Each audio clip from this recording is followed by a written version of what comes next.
کریں نا جی. دیکھیں راستہ وہی ہے جو تاریخ اپناتی ہے ہمیشہ. عوام کو قوموں کو اپنے فیصلے کرنے ہوتے ہیں, سیاسی جدوجہد کرنا ہوتی ہے. پاکستان کی سڑکیں پاکستان کے میدان ہمارے ہیں. ہم یہ چاہتے ہیں کہ بند کمرے میں بات نہ ہو, کھلے میدان میں بات ہو, ایک ایوان میں بات ہو. ہم پہلے بات کرنا چاہتے ہیں, بات کے ذریعے معاملات کو حل کرنا چاہتے ہیں. اگر ایسا نہیں ہوتا تو پھر ہم آواز بلند کریں گے. ہمارے پاس کوئی چارہ نہیں رہے گا سوائے اس کے کہ ہم سڑکوں پر چلیں.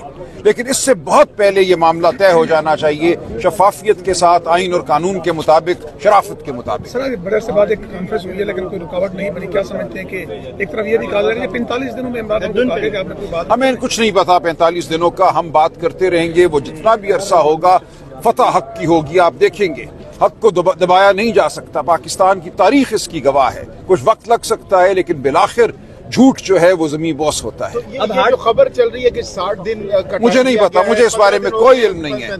مجھے اس بارے میں کوئی علم نہیں ہے, میں کچھ نہیں جانتا. آپ بتائیں نا کیا وجہ ہو سکتی ہے. مجھے ملاقات نہ کرنے دینے کی کیا وجہ ہو سکتی ہے. کیا وہ چاہتے ہیں کہ عمران خان بند رہیں ایک کمرے میں, ان کو وہی ملے جس کو وہ چاہتے ہیں کہ وہ ملے؟ کس طرح یہ بات قابل قبول ہے؟ یہ ہمیں قابل قبول نہیں ہے, پاکستان کے عوام کو قابل قبول نہیں ہے, اور یہ عمران خان کو قابل قبول نہیں ہے. عمران خان کا حق ہے کہ ان کے پارٹی کے رفقا, ان کے خاندان کے لوگ ان کو ملیں. ان کی اپنی جو منشا ہے, جو ان کی اپنی خواہش ہے, اس کے مطابق ملیں. سر آپ پارٹی کے آپ کو اعتماد میں لیے بغیر مذاکرات ہو رہے ہیں؟ دیکھیں ہم عدالت جا چکے ہیں, ہم عدالت جا چکے ہیں. توہین عدالت کی درخواستیں موجود ہیں. ہم دیکھتے ہیں کہ عدالت اپنی بقا کے لیے کیا کرتی ہے. یہ معاملہ اب عدالت کی اپنی بقا کا ہے. سر مذاکرات کے حوالے سے آپ کہہ رہے ہیں, میں کچھ نہیں جانتا. میں بالکل نہیں سیکرٹری جنرل پارٹی کے آپ کو دیکھیں پارٹی کی سطح پہ کوئی باضابطہ مذاکرات نہیں ہو رہے.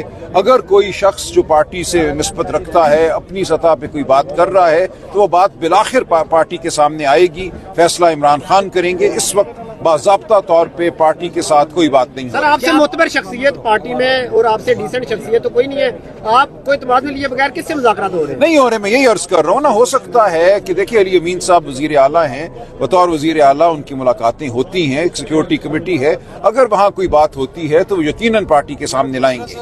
سر یہ ہارڈ اسٹیٹ پہ جو وضاحت آئی ہے آپ مطمئن ہیں اس سے؟ کیا وضاحت ہے جی؟ ہارڈ اسٹیٹ کیا ہوتی ہے؟ ہارڈ اسٹیٹ وہ اسٹیٹ ہوتی ہے جہاں قانون پر عملداری ہو, جہاں قانون کو مذاق نہ سمجھا جائے, جہاں الیکشن کو مذاق نہ سمجھا جائے. ایک دفعہ جب آپ الیکشن کو, قانون کو, عدالتوں کو مذاق بنا دیتے ہیں اور عوام سے کہتے ہیں کہ ہمارا حکم چلے گا, تو اسی دن وہ اسٹیٹ جو ہے بالکل وہ پاش ہو جاتی ہے. ریاست رہتی ہی نہیں, پھر صرف جنگل رہ جاتا ہے. منگل کو دوبارہ دھرنا دیں گے اڈیالہ کے بعد؟ دیکھیں دھرنا ہم نے کبھی بھی نہیں دیا. ہم وہاں جاتے ہیں, وہ ہمیں روک لیتے ہیں. جب روکتے ہیں تو ہمارے پاس کوئی چارہ نہیں رہتا سوائے اس کے کہ ہم وہاں کھڑے رہیں یا بیٹھ جائیں. تو کب تک یہ چیز برداشت کرتے رہیں گے آپ؟ دیکھیں یہ اب عدالت پر منحصر ہے, اور پھر ہم دیکھتے ہیں. عدالت نے تو آلریڈی حکم جاری کیا ہوا ہے. عدالت کو پھر بلانا ہوگا, عدالت کو انتظامیہ کو بلانا ہوگا, پنجاب کی چیف سیکرٹری کو بلانا ہوگا, جیل کی انتظامیہ کو بلانا ہوگا, اور بیلف کے ساتھ ہمیں بھیجنا ہوگا. سر کچے کے ڈاکو کا اتنا لمبا ہاتھ ہے کہ وہ اسلام آباد سے بندے اغوا کرتے ہیں اور میرے شہر رحیم خان تک لے جاتے ہیں. دیکھیں کدھر ہے پھر ریاست؟ یہی تو میں کہہ رہا ہوں. ہارڈ اسٹیٹ کا دعویٰ کرنے والے بتائیں نا کہ ملک میں تو اب ریاست نظر ہی نہیں آ رہی. ہر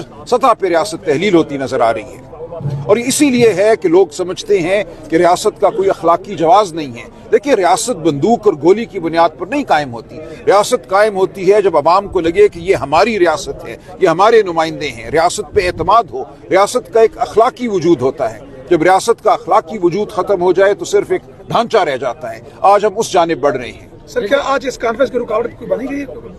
بالکل بنی گئی. آپ نے عمر ایوب صاحب کی زبانی سنا ہوگا, آپ مزید تفصیلات علامہ ناصر سے لے سکتے ہیں.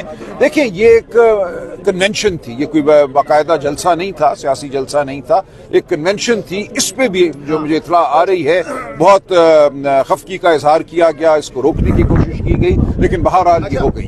اس کے ساتھ جنید اکبر خان صاحب نے کہا ہے کہ آپ دوبارہ سے اپنی جو بندوقیں اس کو صاف کر لیں, ہم دوبارہ سے آ رہے ہیں, دوبارہ سے تیاری کر رہے ہیں لانگ مارچ کی آپ لوگ؟ دیکھیے بالآخر تو یہ ہوگا, لیکن اس وقت میں سمجھتا ہوں کہ وقت مکالمے کا ہے. ہوش کے ناخن لینے چاہیے طالع آزماؤں کو. وہ جو اقتدار پر غاصب ہیں, جنہوں نے قبضہ کیا ہوا ہے, انہیں گفتگو کرنی چاہیے. یہ تمام باتیں ممکنات میں شامل ہیں. اگر گفتگو نہیں ہوگی تو پھر کیا چارہ رہ جائے گا؟ سر بلوچستان بھی گئے, اختر مینگل صاحب دھرنا اٹھا کے چلے گئے خالی ہاتھ, کیا کہتے ہیں, کیا میسج دیا گیا ہے؟ دیکھیں کوئی خالی ہاتھ نہیں جاتا. ہر بار جب آپ سمجھتے ہیں کہ آپ کی فتح ہو گئی, آپ نے